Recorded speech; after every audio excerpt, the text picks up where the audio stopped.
अभिनंदन, आभार और बहुत बहुत स्वागत है दोस्तों रियल न्यूज़ नाम के इस न्यूज़ वाले यूट्यूब चैनल पर।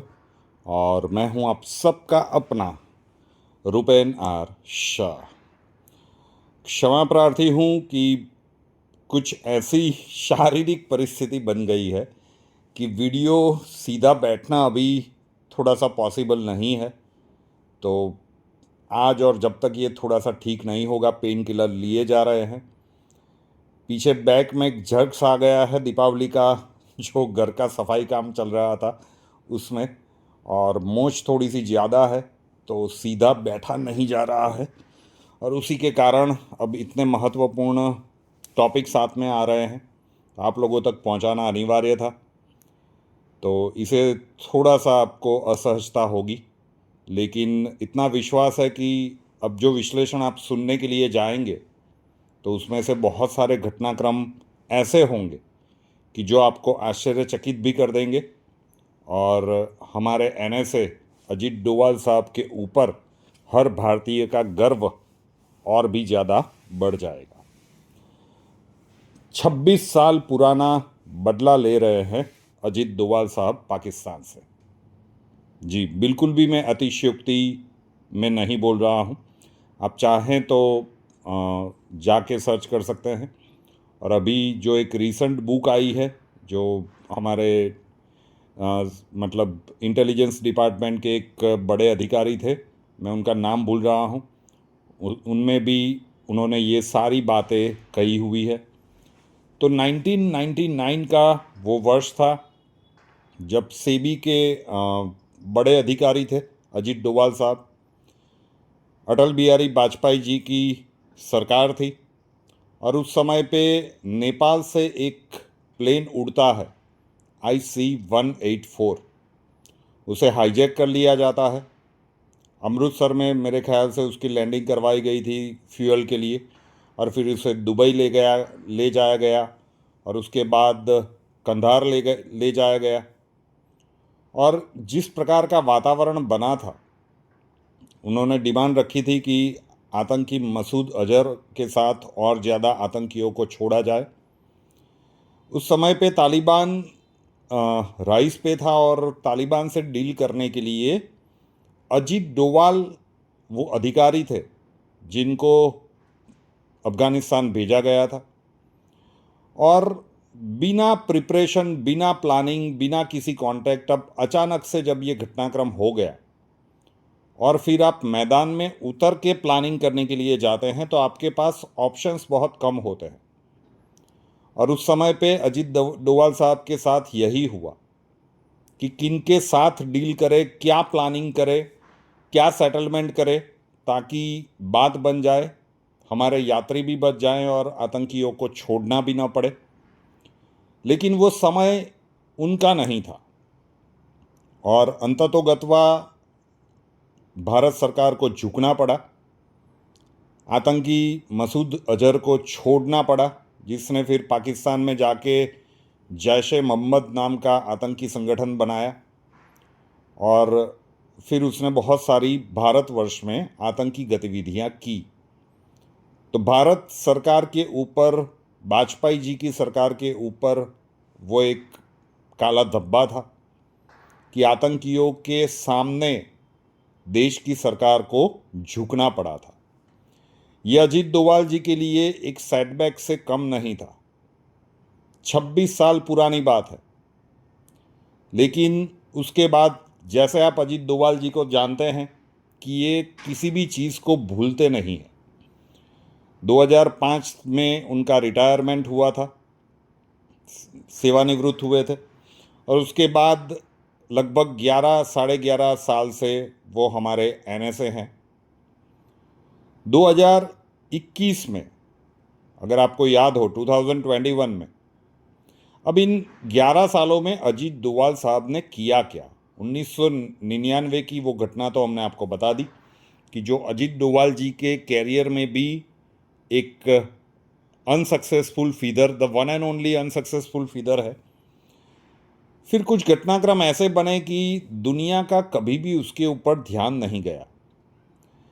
अमेरिका जब अफगानिस्तान से निकला था, आपको पता है वो तारीख कौन सी थी? वो तारीख थी 15 अगस्त 2021।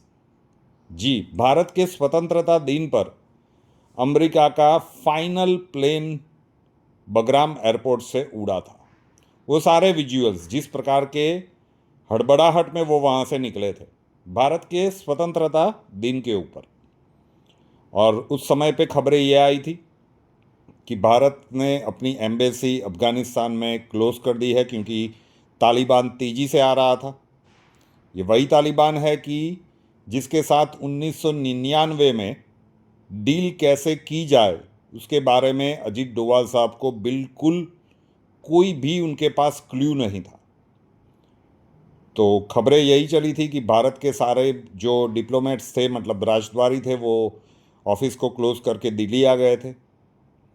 और फिर घटनाक्रम चलता गया। वो तारीख 15 अगस्त थी, भारत का स्वतंत्रता दिन था। अब संयोग भी हो सकता है, लेकिन उसके बाद भारत ने अफगानिस्तान से रिश्ते अच्छे बनाने शुरू किए तालिबान सरकार के साथ। तालिबान सरकार जिसे कोई मान्यता नहीं देता था, भारत सरकार ने कोविड के टाइम पे वैक्सीन्स भेजी वहाँ पे। वैसे बहुत सारे देशों को हमने वैक्सीन भेजी थी, तो अफ़गानिस्तान को भी भेजी गई। बहुत सारा अनाज अफ़गानिस्तान भेजा गया तालिबान के साथ। कॉन्स्टेंटली अजीत डोभाल साहब अपने रिलेशंस बढ़ाते गए। तो ये जो कुछ भी आप देख रहे हैं ना अभी, ये ऑपरेशन सिंदूर पार्ट 2 ही चल रहा है। ये अगर हम कहें तो अतिशयोक्ति नहीं है, क्योंकि 1999 की वो असफलता का जो बोझ था वो अपने सर के ऊपर से अजीत डोभाल साहब कम करना चाहते थे। और ये किसी चीज़ के पीछे पड़ जाए फिर उसका बचना लगभग लगभग नामुमकिन है। 80 साल से ज़्यादा की उम्र है, 80 ईयर्स, ऊपर कुछ महीने हो गए हैं अजीत डोभाल साहब को आज की तारीख में। लेकिन पूरा प्लानिंग उनका चला। और जब वो अनाज वगैरह भेज रहे थे, वहाँ पे बेसिक जो फैसिलिटीज़ है वो भारत सरकार पहुँचा रही थी। तो कई सारे भारतवर्ष में ही ऐसे मीडिया के स्रोत थे जो बता रहे थे कि भारत की फॉरेन पॉलिसी पूरी तरह से फेल है। ये क्या कर रही है भारत सरकार, जिसे कोई भी दुनिया का कोई देश मान्यता नहीं दे रहा है, उनके सामने हाथ जोड़ के खड़ी है। लगभग लगभग यही शब्द थे। आप जाएंगे टटोलेंगे तो आपको मिल जाएंगे वो वीडियोस, वो लेख, वो सारी चीज़ें पब्लिक डोमेन में है। बहुत सारा क्रिटिसिज्म हुआ था, लेकिन उसकी इन सब की परवाह करे तो उस हस्ती का नाम अजीत डोभाल हो नहीं सकता। उसके बाद अचानक से बलूचिस्तान से विद्रोह की आवाज़ उठने लगी, पीओके से विद्रोह की आवाज़ उठने लगी, खैबर पख्तूनख्वा, मतलब टीटीपी, हर एक जगह से आंतरिक विद्रोह पाकिस्तान में बढ़ता गया। ये पाकिस्तान में स्पाई भी रह चुके हैं ना, वो कहानी भी आपको पता होगी कि वो पाकिस्तान के अंदर जाके जासूस के रूप में काम कर चुके हैं। फिर एक अलग एंगल ले लेते हैं कि 1999 का दर्द अजीत डोभाल साहब के ऊपर कितना भारी था। लगातार कई वर्षों से हम खबरें देख रहे हैं कि अज्ञात हमलावर पाकिस्तान में कहीं से प्रकट हो जाते हैं और जितने भी मोस्ट वांटेड आतंकवादी हैं उनको बीच बाज़ार में, जेल के अंदर, मस्जिदों के अंदर निपटा जाते हैं। और ये घटनाक्रम आज भी जारी है और कोई भी अज्ञात हमलावर कभी भी पकड़ा नहीं गया। तो हम ये मान के चल सकते हैं कि ये अजीत डोभाल साहब की ही प्लानिंग है। अब कई लोग कहेंगे कि नहीं, ये तो मतलब छद्म युद्ध है। भारतवर्ष में अगर आप आतंकी हमले इतने वर्षों से करवाते रहे तो वो सही, और हम उसका बदला लेने के लिए हमारी गुप्तचर संस्थाएं प्लानिंग के साथ ये कर रही है, तो ये गलत कैसे हो सकता है? तो ये भी अजीत डोभाल साहब का एक अलग एंगल था। और कहा तो ये भी जाता है कि तालिबान के जो मंत्री अभी भारतवर्ष में आए थे, 6-7 दिन उनका रहना, कहाँ पे जाना, किस प्रकार से डायलॉग्स वगैरह होंगे, वो सारी बातें, वो सारा प्लान अजीत डोभाल साहब का ही था। तो बहुत सारी चीज़ें ऐसी है कि हम ऑन रिकॉर्ड बोल नहीं सकते कि ये हमने किया है, क्योंकि फिर इंटरनेशनल जियोपॉलिटिक्स में उसके फ़ायदे लेने के लिए बहुत सारे देश खड़े हो जाएंगे। लेकिन वो 1999 का बदला लिया जा रहा है। ऑपरेशन सिंदूर जारी ही है, ये कहें तो अतिशयोक्ति नहीं है। एस्ट्रोलॉजी के चैनल पर हमने पूरा वीडियो किया था। पहलगाम हमले के 2 दिन बाद 24 अप्रैल का वो वीडियो था, ऐसे मिटेगा पाकिस्तान, सबसे बड़ी भविष्यवाणी।